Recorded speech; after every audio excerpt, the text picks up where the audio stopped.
I'm Dr. Krista Burris, And I'm Dr. Michael Kim, and today is September.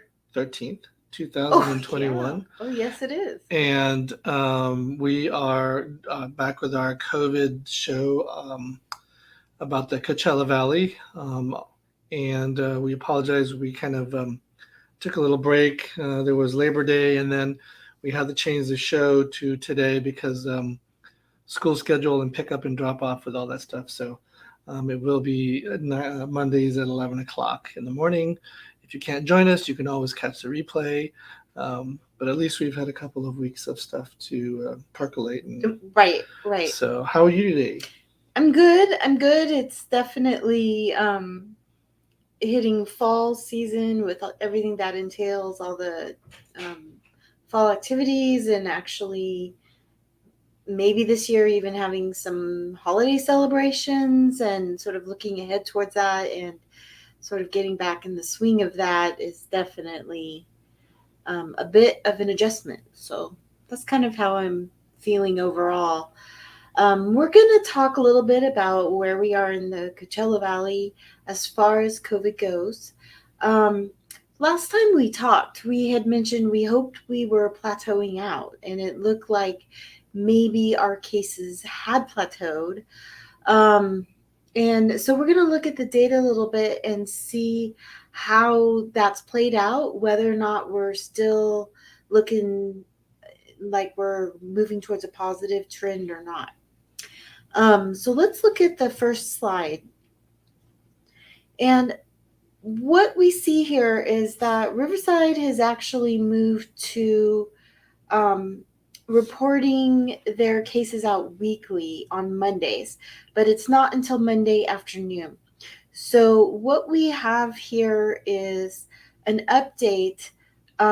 This particular update is from last Friday, and we'll see that for the county, the new reported cases were around 1,000 in one day and 20 deaths in one day.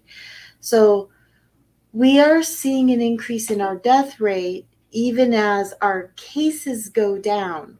And the reason for that is the deaths lag for a few weeks after the cases are identified. So these are the deaths from the cases that were found 1 to 3 weeks ago. So it takes a while for those numbers. It's almost like, that game that you play when you're ice skating called Crack the Whip. And like you make a change at the front of the line and it takes a while for it to get to the back of the line. And that's what we see in our hospitalizations and deaths. They go up after the cases by a couple weeks, and then they come down after the cases start to move by a few weeks. So that's why sometimes there's a bit of a discrepancy in how it's moving. So let's go down a bit. There are hospitalized numbers in the county are running between 550 and 600, and that was on that first slide there, just down tiny bit. And you'll see our ICU is 135. These are not quite as high as they were during the winter surge last year, but they're really high considering where we were a couple months ago. I mean, we were down to like 3 in the ICU in the whole county. So this is indeed another surge for us. But you'll see that overall, our total number of cases really, luckily, has not been quite as bad as last winter. So that's good. Okay, so on to the next slide. And this next slide is, let's go ahead down to the bottom. Um, and here, I just want you to pay attention to the top right of this chart where we're looking at our recent positivity rates. Because that graph at the bottom, they sort of stopped in July. So here we see that our positivity rates are continuing to inch down. This is really good news.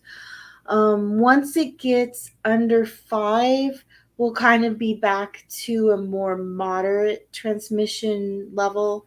So we're still in high transmission, but we've dropped quite a bit. We were up over 10, like in the 13% positivity rate just a couple weeks ago. So overall, this is definitely showing that our trends are still heading in the right direction as of last week. Okay, so our next slide is for the Coachella Valley. Again, this is last week's data, and this is lagging. So I want people to expect that the numbers that come out later today for the Coachella Valley will likely be much higher, especially in the death category. Because personally, I know that we've had many more deaths than that in the Coachella Valley over the last week and a half. So I do unfortunately expect this number to be higher on the data that comes out later today. But again, this is showing the result of the transmission that was occurring about 3 weeks ago. And we are seeing our numbers also improving. If you go down to the bottom of this, you'll see what I mean a little bit by this. Our positivity rate is down around 8%. And so we're following those same county trends. And I wanted to show you Eisenhower's website that they maintain. This is done by their epidemiologist, and it also helps to give us a snapshot of the valley. And so what you'll see here is that we had an increase in the hospitalizations over the past couple of weeks, and it has not been as high as last winter, but it has definitely strained all the area hospitals because of staffing shortages. We really had difficulties as a health system nationally, and we've had the same problems locally as far as getting enough staff. We have plenty of beds, we have plenty of ventilators, we have plenty of supplies. We just don't have enough people who are trained at the level to take care of very sick patients. So that's where we are. Even though our numbers are not as high, the health system is still extremely stressed. So let's go down a little more on this one. And you'll see here, I wanted to show you this. This is really good news. So that blue and green line that sort of curved up and now is coming back down on this slide is showing us that our positivity rates that had sort of gone up are coming back down. And again, this is more indicative that maybe the little surge that we just had is going the right direction, which is back down. And that seems to be holding those numbers even with the kids going back to school. I have one caveat though. I have several, but that's okay. Right, I know. And it's something that we've noticed is a lot of people are doing home tests and deciding, okay, to check a test, I'm positive, go ahead and stay home, tell my boss, call in sick, but they're not being captured in this data. And so it's sort of unknown how many of those cases are out there that we're missing and when we're tracking this. Right. But not only that, then the boss will say, or the school will say, well, now you need a PCR to come back. So they'll do the PCR and it's negative, and it brings their positivity down because it never caught the positive. Right. So it looks like we're getting more negatives with the PCR when really we're not. It's with the tail end of a positive case. So that's the concern, is that we're actually missing a big chunk of our cases right now. Home testing is a good thing, but it's bad if our data is misleading and we make decisions that are based on faulty data about the actual amount of disease transmission in the community. But the Eisenhower data is good because they're testing the people that they that are potentially interfacing with Eisenhower because they don't want to spread it. So Eisenhower is probably doing PCR testing, and if their positivity is going down, that is good. But I think overall that's helpful to sort of reassure us that the county data is not super problematic. So if we have a subset and all the testing is looking the same, that's gives us a little more reassurance that it's real. Right. But again, on the Eisenhower data, it also could be biased because who's going to the hospital right now, right? It's not everyone. It's people who are really need the hospital for one reason or another. So it's not a true representation of the outside world. Well, it is and it isn't, because not only are they testing people in the hospital, they're also testing their patient population in the community. So if somebody is concerned that they've been exposed or have symptoms, they're coming through the Eisenhower system if they're Eisenhower But are they getting patients. a PCR? Yeah, they are. Because the urgent care doesn't run a PCR on everyone, so they'll run a rapid, and if it's positive and you're not sick, they'll send you home, and they miss that case. Well, anyway. Okay. So back to the data. Yeah, let's go down to the bottom, or down one more slide. Yeah, this one's good. So these are COVID-19 cases in Coachella Valley, and so this is the epidemiologist looking at the Coachella Valley as a whole, not just Eisenhower's data, but also data from other sources.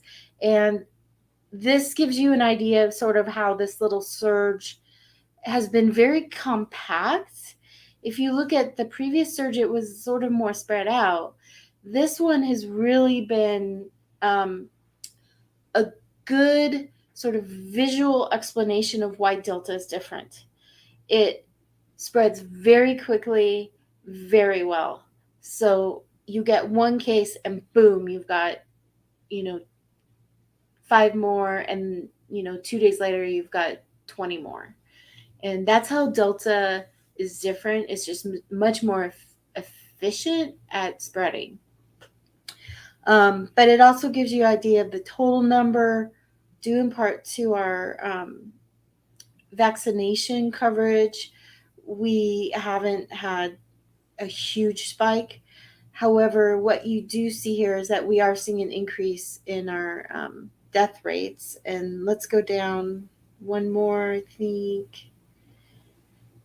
That's Riverside. One more down. Here we go. So you'll see here that the deaths, these are cumulative deaths. And so they've gone up a bit. There's a little bit of a upward trend at the end of the curve, which represents what we've been seeing recently. It's not a huge spike, but it is definitely happening. Our case fatality risk is around 2. That 1.8% is really on track with what's being seen nationwide. Again, these are cases that are identified, so it's going to be higher than the actual fatality rate of the virus in general, because it's not capturing all the mild disease. So these are people who are sick enough to come and be diagnosed. Among them, our case fatality risk is around 2%. And that's, disturbingly high, honestly. So this is not the flu. This is COVID. It's different. It's more serious, but it's not 100% fatal. But it is, it is something to be respectful of and try to avoid. Okay, so I'm done with my... You're done with your data? I'm done with my data. Okay. Well, what did you want to talk about today? Do you have any thoughts, or? I want to talk to people who may have had COVID already and are wondering whether they should bother getting vaccinated, whether their natural immunity is going to be better protection and they don't need vaccine, or whether getting vaccinated right after you have COVID might actually cause them a problem. And so the data does show that if you have a moderate to severe case of COVID, you have pretty good protection about against COVID for a few months, and you're very unlikely to catch it again quickly. However, that immunity seems to wane fairly quickly, and actually quicker than it does from vaccination. So it looks like it's reasonable to advise people who've had COVID to go ahead and get vaccinated about 3 months after your case. Um, if you've had a mild case of COVID, where maybe you didn't have any symptoms but tested positive, I probably wouldn't even wait that long. I'd probably just wait about a month and then go ahead and get vaccinated. And the other question is, do you need two shots? Because there are some people who are postulating that, well, I've had COVID, so getting a vaccine is kind of like a booster. And while you might make that, presumption, right now the data does not support just getting one shot. We still recommend going ahead and getting a full vaccination series, Well, whichever that may be. If you got the Johnson and yeah, Johnson, technically a one shot is a Johnson and Johnson. yeah, if you wanted to get only one shot, I'd probably do the Johnson and Johnson if that's what you wanted to do. Um, so I just wanted to kind of throw that out there because that's coming up a lot. People ask sometimes whether or not we've actually seen people get COVID twice, and the answer is yes. I've seen it. I've seen it several times, and it's not necessarily a milder case the second time. Um, I've actually seen patients hospitalized both times, and so it is something that can happen. Um, do you want to talk about boosters at all? There's a lot of things I want to talk about, but that's cool. Well, we don't have a lot of time, so Well, the choose other thing one. I want to talk about is that you can get multiple things at the same time. So you can get two strains of COVID at the same time. You can get COVID and the flu at the same time. You can get COVID and the cold at the same time, and just together, anything is together is not going to be good. So you have to be careful because we're getting into flu and cold and flu season. So Right, right. And people will often think, do I really have to keep my child home for minor symptoms? Do I really need to stay home if I just have a sore throat and I have five other reasons I could have it? And the answer to that is it actually depends. It depends on um, how high risk a situation you're going into. You know, could you walk to your mailbox? Yeah, absolutely. Would you want to go to work at a retirement home? No. You know, right. So I so think part of the problem now is that everything is so nuanced now because there's a Delta strain that's more aggressive. We are opened up more. Kids are out and about. We're having lots of events, and people are working, and so every situation is going to have its own nuances. So I think the best thing is to definitely, if you don't know, is call your provider, your doctor, your clinic that you're at, or talk to someone who has medical expertise because, like you said, every situation is going to be slightly different. You can't take one situation and say, "Well, I'm going to apply it because it's this," because it might not. It might right. not be the same. And you have to weigh your personal risk for the people in your bubble, the risk of the people that you're going in contact with, the vaccination status of everyone if you've known it, as well as your risk tolerance. And so that's one thing I think is frustrating for people because often there's not one answer. Um, and that I think can make people kind of get frustrated. Right. But in general, um, if you're conscientious and say, I recognize that no matter my vaccination status, there's always a small chance or maybe a moderate chance I could be in a contagious state. And so I'm going to protect the people around me.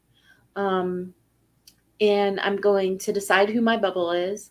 And then I'm going to just keep on keeping on for a few more weeks here, especially while we're still in the Delta wave. And I think keeping in mind that Swiss cheese model of, everything you can add to protect yourself is just going to improve everyone, not just yourself. This is not a disease about what happens to me or not what happens to me. Even if you don't get COVID, if you don't protect yourself, you are adding to that pool of people that are clogging up the system, right? We have a patient who probably should have been admitted for a non-COVID reason, but probably couldn't get admitted because of what you said earlier today is there's no staffing. And so now the ER is having you have to meet more, you have to be sicker to get actually in the hospital, which will is not good for everyone's health as a community. So Okay. Are we? Yeah, we over probably time? should. Yeah. We should probably go to our next show, which is your health. We could probably sit here a long time, but I'm sure COVID will give us plenty of things to talk about next time. So I guess the main thing. What's the last thing? Why don't you sum up what you want to tell people? Um, there is a light at the end of the tunnel. We're almost out of it. Not quite. Hang on. I know I've been saying this, I feel like for months, but we actually are going to get out of this if we continue doing what we know is helpful, which is actually wearing masks and vaccinating our population. We'll get out of it faster. So, hang in there, everyone. And we'll see you next week.